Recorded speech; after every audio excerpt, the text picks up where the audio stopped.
Hello అండి. నమస్తే. నేను నల్ల పసుపు గురించి లాంగ్ వీడియో పెట్టానండి. అది చాలా వైరల్ అయింది. ఇప్పుడు నల్ల పసుపు కొమ్ములు ఎలా తీయాలనేది చూపిస్తానండి.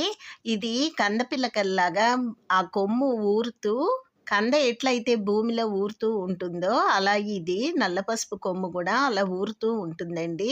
తర్వాత దాని నుండి పిలకలు వస్తూనే ఉంటాయి.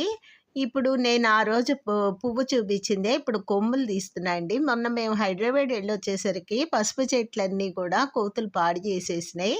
ఇప్పుడు కొమ్ములు తీస్తున్నామండి. అది మొత్తము గూడా కందలాగా మొత్తం పిలకలు పిలకలుగా ఉంటుందండి. భూమిలో మొత్తం వచ్చేస్తుంది. ఇగోండి ఈ కొమ్ము గనక లోపల బ్లూ కలర్ ఉంటే చాలా మంచిదండి. ఇది కొంటారు ఎండబెట్టి పౌడర్ చేస్తే. ఈ కొమ్ము మళ్ళీ ఒకటి పెట్టుకున్నామంటే మళ్ళీ పిలకలేసుకుంటూ పసుపు ఊరుతూ ఉంటుందండి. ఉంటాను.